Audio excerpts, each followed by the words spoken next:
Hi all, welcome back to click. അപ്പോൾ ലാലേട്ടൻ്റെ Empuraan trailer release ആയിട്ടുണ്ട്. അപ്പോൾ എല്ലാവരും കണ്ടു കാണുമെന്ന് വിചാരിക്കുന്നു. കാരണം ഇപ്പം തന്നെ ഓൾറെഡി 3.7 മില്യൺ വ്യൂസ് ആയി കഴിഞ്ഞിട്ടുണ്ട്. 3.7 പ്ലസ് മില്യൺസ് വ്യൂസ് ആയി കഴിഞ്ഞിട്ടുണ്ട്. അതുകൊണ്ട് തന്നെ ഒരുവിധപ്പെട്ട എല്ലാവരും എമ്പുരാൻ്റെ ട്രെയിലർ കണ്ടു കാണുമെന്ന് തന്നെ ഉറപ്പാണ് അല്ലേ? കണ്ടു കഴിഞ്ഞപ്പം തോന്നിയ കുറച്ച് കാര്യങ്ങൾ ഷെയർ ചെയ്യാമെന്ന് ഓർത്തു. വേറെ ഒന്നുമല്ല, നമ്മുടെ ലാലേട്ടൻ എന്ന് പറയുമ്പോൾ ലാലേട്ടനെ നമ്മൾ സ്ക്രീനിൽ കാണുമ്പോൾ നമുക്ക് തോന്നുന്ന ആ ഒരു വികാരം, ആ ഒരു എന്താ പറയാ, ആ ഒരു ചോര തളപ്പോട് കൂടിയിട്ടുള്ള ആ ഒരു ആക്ഷൻ ഹീറോ എന്ന ലെവലിലുള്ള അതും പൂർണ്ണമായിട്ടും സാറ്റിസ്ഫൈ ചെയ്യുന്ന രീതിയിൽ തന്നെയായിരിക്കും സിനിമ എന്ന് നമുക്ക് പ്രതീക്ഷിക്കാം. ഡയലോഗ് എഴുതിയിട്ടുള്ളത് മുരളി ഗോപിയാണ്. മുരളി ഗോപി എഴുതിയിട്ടുള്ള ലെഫ്റ്റ് ലെഫ്റ്റ്, അതുപോലെ തന്നെ ടിയാൻ, അതുപോലെ തന്നെ നേരത്തെ ലൂസിഫർ, ഇതൊക്കെ തന്നെയും എന്താ പറയാ, ഒരു സെയിം പാറ്റേൺ ആണ് അതിനകത്ത്. പിന്നെ നമ്മുടെ രാജേട്ടനായിക്കോട്ടെ, അതുപോലെ തന്നെ ഇന്ദ്രജിത്ത് ആയിക്കോട്ടെ, രണ്ടുപേരുടെയും ഒരു സ്റ്റൈൽ ഓഫ് ടോക്ക് എന്ന് പറയുന്നതിന്റെ ആ ഒരു പേസും അതുപോലെ തന്നെ ഡയലോഗ്സും അപ്പൊ നമുക്ക് പ്രതീക്ഷിക്കാം. അതുപോലൊക്കെ തന്നെയാണ് ഈ എമ്പുരാനകത്തും നമ്മൾ ഡയലോഗ് ഡെലിവറി കാണുന്നത്. സംവിധാനം പൃഥ്വിരാജ് സുകുമാരനായതുകൊണ്ട് തന്നെ നേരത്തെ ലൂസിഫറിലേതായിട്ടുള്ള ലാലേട്ടനെ യൂസ് ചെയ്തുകൊണ്ട് എങ്ങനെ ഈ പറയുന്ന എല്ലാ തരത്തിലുള്ള പ്രേക്ഷകരെയും തിയേറ്ററിൽ എത്തിക്കാമെന്ന് നല്ല വഴിക്ക് പൃഥ്വിരാജിന് അറിയാം. പക്ഷെ ചിത്രം വളരെ മികച്ച ഒരു ചിത്രമാണെന്നൊന്നും നമുക്ക് അവകാശപ്പെടാനായിട്ട് സാധിക്കുമെന്ന് തോന്നുന്നില്ല. അറിയില്ല.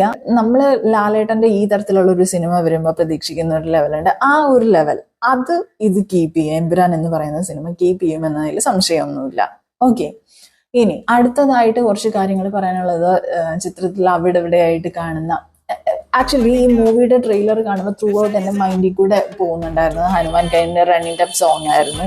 അതിനകത്ത് ഇന്ത്യൻ കൾച്ചറും അതുപോലെ തന്നെ ആ ഒരു റെസിലിയൻസും ആണ് ആ ത്രൂ ഔട്ട് ആ സോങ് ഡിസ്കസ് ചെയ്യുന്നതല്ല, ഇല്ലസ്ട്രേറ്റ് ചെയ്യുന്നത്.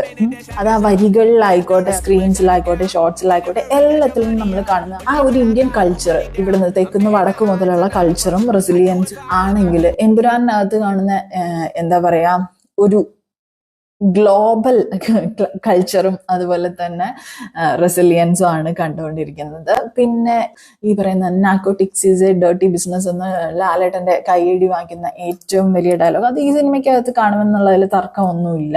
സോ ഒരു മെസ്സേജും കൂടെ പാസ് ചെയ്യുന്ന രീതിയിലായിരിക്കണം ഈ സിനിമ എന്നാണ് ഇതിന്റെ ട്രെയിലർ നമുക്ക് കാണിച്ചു തരുന്നത്. ഇതിനകത്തൊരു ചെറിയൊരു കൺഫ്യൂഷൻ, അത് എൻ്റെ മാത്രം ഒരു കൺഫ്യൂഷൻ ആയിരിക്കാം. ഇതിനകത്ത് ഇവർ ഉദ്ദേശിക്കുന്നത് ഡീപ് സ്റ്റേറ്റ് ആണ് അതോ ഇല്യൂമിനാറ്റി ആണോ ചിത്രീകരിക്കാൻ ശ്രമിച്ചിരിക്കുന്നത് എന്ന് എനിക്കിപ്പോ സംശയം തോന്നുന്നു. അത് രണ്ടും തമ്മിലുള്ള വ്യത്യാസം സിനിമ കണ്ടതിന് ശേഷം റിവ്യൂ ഇടുമ്പോൾ ഞാൻ പറഞ്ഞു തരാം നിങ്ങൾക്ക്. സിനിമയ്ക്കകത്ത് മൊത്തം ഒരു ഗോത്തിക് സ്റ്റൈലിലുള്ള റൂയിൻഡ് ആയിട്ടുള്ള ഇടിഞ്ഞു പൊളിഞ്ഞ ചർച്ച അവിടെ ഇവിടെയൊക്കെ കാണിക്കുന്നുണ്ട്. സോ ദർ ഈസ് സംതിങ് അവിടെ എന്തൊക്കെയോ ഉണ്ട് എന്നുള്ളത് നമുക്ക് മനസ്സിലാക്കാം. ഒരു വൻ താരനിര തന്നെയാണ് ഇതിനകത്തോട്ട് കാസ്റ്റ് ചെയ്തിട്ടുള്ളത്. അതിനകത്ത് ഏറ്റവും എടുത്തു പറയേണ്ട ആളെന്ന് പറയുന്നത് ജെറോം ഫ്ലിൻ ആണ്. I am not sure whether you are aware of him or not.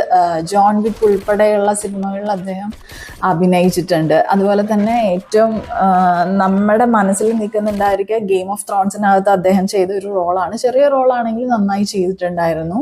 Global cinemas എല്ലാം ആക്സെപ്റ്റ് ചെയ്യാൻ മനസ്സുള്ള, എമ്പുരാൻ കാണാൻ തയ്യാറുള്ള എല്ലാവരും എന്തായാലും ജോൺ വിക്ക് കണ്ടിട്ടുണ്ടായിരിക്കും. ജോൺ വിക്ക് എന്ന് പറയുന്നത് തന്നെ ഒരു ഹീറോയിസം ആണ് ആയിട്ടാണ് നമ്മുടെ ആളുകളെല്ലാം കരുതുന്നത്. സോ കീനു റീവ്സ് എന്ന് പറയുന്ന പേഴ്സണാലിറ്റീനെ അല്ല ഞാൻ അവിടെ ജഡ്ജ് ചെയ്യുന്നത്, ബട്ട് ജോൺ വിക്ക് എന്ന് പറയുന്ന സിനിമയെ മാത്രം. അതിനകത്ത് ഒരു റോളൊക്കെ ചെയ്തിട്ടുള്ള ചങ്ങാതിയാണ് ഈ ജെറോം ഫ്ലിൻ എന്ന് പറയുന്ന ചങ്ങാതി. ഈ ചങ്ങാതിക്ക് ഒരു ചെറിയ റോളുണ്ട്. അപ്പൊ ഇന്റർനാഷണലി വരെയുള്ള ഒരു കാസ്റ്റ് ഇതിനകത്ത് ഇൻക്ലൂഡ് ചെയ്യാനായിട്ട് പിന്നെ പൃഥ്വിരാജ് സുകുമാരൻ ശ്രമിച്ചിട്ടുണ്ട്. അതുപോലെ തന്നെ നോർത്ത് ഇന്ത്യൻ അതുപോലെ സൗത്ത് ഇന്ത്യൻ സിനിമകളിൽ നിന്നുള്ള അവിടുന്ന് ഇവിടുന്ന് ഒക്കെയുള്ള ആളുകൾ ഇതിനകത്ത് ഭാഗമായിട്ട് വരുന്നുണ്ട്.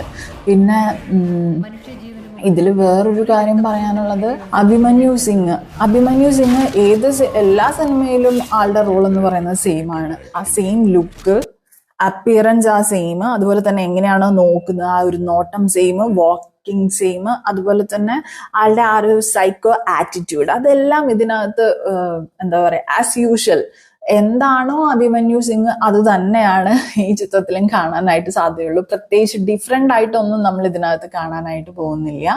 ഇതിനകത്ത് എന്താ പറയാ ജിയോഗ്രഫിക്കൽ ലാൻഡ്സ്കേപ്സിനെ കുറിച്ച് പറയുമ്പോൾ ഫ്യൂ കൺട്രീസ് മെൻഷൻ ചെയ്യുന്നുണ്ട്, like Turkey, London, France, Yemen, Senegal, Iraq, China. ഇതെല്ലാം തന്നെ ഒരു ജിയോ പൊളിറ്റിക്സും അതുപോലെ ക്രൈം നെറ്റ്വർക്ക്സും സ്മഗ്ലിങ്ങും ഇന്റർനാഷണൽ പവർ സ്ട്രഗിൾസും ഒക്കെ ആയിട്ട് ഇന്റർ കണക്റ്റഡ് ആയിട്ടുള്ള രീതിയിലാണ് ഇതിനകത്ത് മെൻഷൻ ചെയ്തിട്ടുള്ളത് എന്ന് കരുതുന്നു.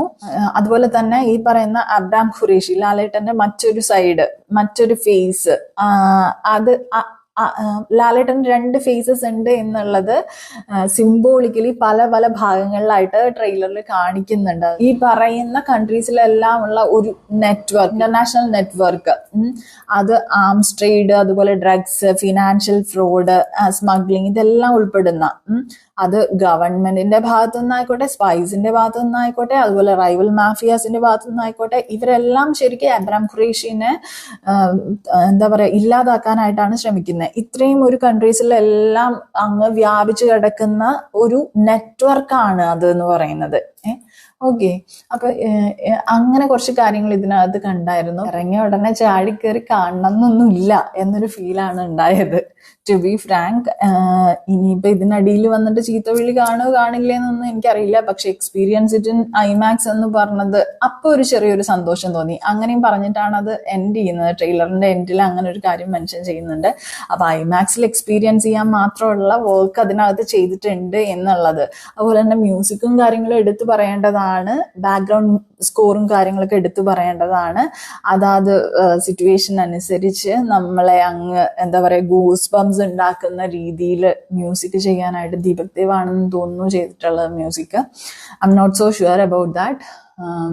അപ്പോ ഐമാക്സിൽ എക്സ്പീരിയൻസ് ചെയ്യാവുന്ന രീതിയിലാണ് ചിത്രം തയ്യാറാക്കിയിട്ടുള്ളതെങ്കിൽ അതൊരു വിഷ്വൽ അതുപോലെ തന്നെ ഓഡിയോ എഫക്ട്സ് അതൊരു എക്സ്പീരിയൻസ് തന്നെ പ്രൊവൈഡ് ചെയ്യുന്ന ചിത്രമായിരിക്കും. പിന്നെ നമ്മുടെ ടിപ്പിക്കൽ ലാലേട്ടൻ ലൂസിഫർ കൈൻഡ് ചിത്രമായിരിക്കും. കുറച്ചും കൂടെ എന്താ പറയാ സ്പാൻ ചെയ്തിട്ടുണ്ട്. ഏരിയ ഓഫ് എന്താ പറയാ ഹീറോയിസം കുറച്ചും കൂടെ സ്പാൻ ചെയ്തിരിക്കുകയാണ്, ഗ്ലോബലി എത്തിയിരിക്കുകയാണ്. ഓക്കെ, പിന്നെ ഇന്ദ്രജിത്ത് പറയുന്ന ഒരു ഡയലോഗ് ഉണ്ട്, come back to God's own country to save us എന്നും പറഞ്ഞിട്ട്. Okay, so let's hope for the best. നല്ല അടിപൊളി എക്സ്പീരിയൻസ് ആയിരിക്കും തിയേറ്ററിൽ എന്ന് നമുക്ക് വിചാരിക്കാം. സിനിമയായി ബന്ധപ്പെട്ട് പഠിക്കുന്ന പ്രവർത്തിക്കുന്ന ആളുകളെ സംബന്ധിച്ചിടത്തോളം ഒരു കുറച്ചെങ്കിലും ഒരു ഉൾക്കാഴ്ച നൽകുന്ന, എന്തെങ്കിലും പുതുതായിട്ടുള്ള കാര്യങ്ങൾ നൽകുന്ന ഒരു ചിത്രമായിരിക്കുമെന്ന് തന്നെ പ്രതീക്ഷിക്കാം. അപ്പൊ പുതിയൊരു വീഡിയോയുമായിട്ട് വീണ്ടും കാണാം. Signing off, Malayali from Thrissur. Bye for now.